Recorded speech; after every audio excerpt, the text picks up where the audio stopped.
ज्ञापन दिया है, किस मामले को लेकर? ज्ञापन आज परम श्रद्धेय चौधरी चरण सिंह जी की जो मूर्ति का मामला है, ग्राम प्रासोली बुढ़ाना विधानसभा के अंतर्गत जो आता है, वो पिछले 20 सालों में मीडिया के माध्यम से जब हमें जानकारी हुई कि अनावरण ही नहीं हुआ और हमारे श्रद्धेय चौधरी साहब की मूर्ति आज भी 20 वर्षों से एक पन्नी में लिपटी खड़ी है, तो बड़ा दुख का विषय है।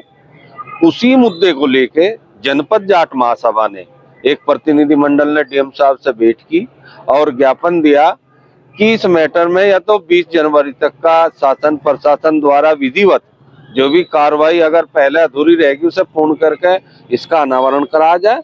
अन्य चौधरी साहब ऐसी शख्सियत है जिनकी मूर्ति अपमान है, पन्नी के अंदर अगर रहना, जाट महासभा इसमें अगवानी करेगी, 20 जनवरी को इसका अनावरण करने का काम करेगी।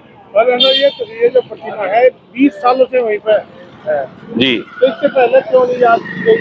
जाट महासभा और भी है, और भी संगठन है, तमाम चौधरी चरण सिंह जी के नाम से कमा खा रहे राजनीतिक दल है, और इतने दिन लेट क्यों?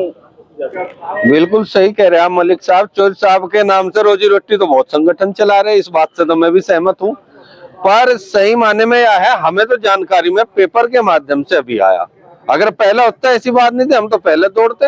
और जैसे ही हमारी जानकारी में आया, जनपद जाट महासभा इसमें अगवानी में आई है, और जो आपसे यहाँ हम कह रहे हैं इस मंच के माध्यम से 20 तारीख में अनावरण कहा तो कर ही देंगे, निश्चिंत रहो। जो हमें अब से पहले जानकारी में नहीं था, अगर किसी संगठन के था तो उसकी भी हम तो गलती कहेंगे, उसे ये मुद्दा उठाना चाहिए था, क्योंकि इसमें 36 बिरादरी साथ है, हर समाज साथ है।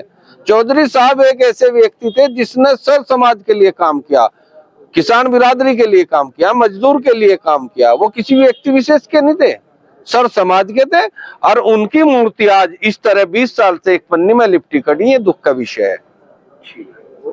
जी, क्या कहना चाहेंगे जो साहब की मूर्ति इस तरह 20 साल से जो है? देखिए, चौधरी साहब एक बहुत ही नामचीन व्यक्ति रहे हैं। किसान जो आम मजदूर किसान थे उस टाइम पे, सरमाएदारों के, जमींदारों के, उन्हें जीने का हक दिया है चौधरी साहब ने। और उनकी मूर्ति को 20 साल तक ऐसे पन्नी में तिरपाल में लपेट कर रखा जाना, एक चरण सिंह चौधरी साहब के अनुयायी जो है उनका तो अपमान है ही, खासतौर पर जाटों का अपमान है। और जनपद जाट महासभा अब धर्मवीर बालियान की अध्यक्षता में बहुत अच्छा काम कर रही है, और हम लोगों ने इस चीज़ पर ध्यान करते हुए, हम राजनीति की बात नहीं करेंगे, इसमें तय कर लिया है कि हम लोग जो है 20 तारीख का समय दे दिया है कप्तान डीएम साहब को। और हम जो है, अगर जब तक इन्होंने कानूनी जो अड़चन है वो दूर ना की, मुझे नहीं पता क्या कानूनी अड़चन है, तो निश्चित तौर पे हम हजारों की संख्या में जा करके जाट चौधरी साहब की मूर्ति का जो है जल से शुद्ध करके और हवन यज्ञ करके उनकी मूर्ति का अनावरण करेंगे। जी, 2004 में ये प्रतिमा लगी थी, तब से ही ये इस अवस्था में है।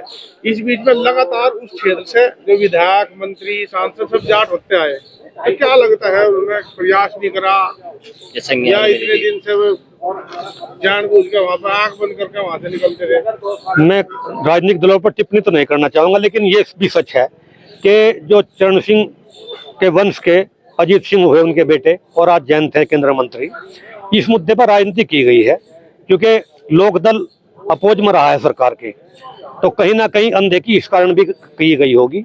अब चूंकि जागरूकता तो मीडिया के हम आभारी हैं, उन्होंने ही जागरूकता दी है आम जनमानस में, तो उन लोगों ने अपने निजी स्वार्थ को देखते हुए इस तरफ ध्यान नहीं दिया, राजनीतिक लोगों ने, या कमजोर रहे होंगे किसी कारण से। जनपद जाट महासभा जो हमारी प्रांतीय नेशनल स्तर पर जाट महासभाएं हैं, वो अपने अस्तित्व है उनका, और वो निश्चित तौर पर इस काम को अंजाम देकर चौधरी साहब को सम्मान दिलाएगी।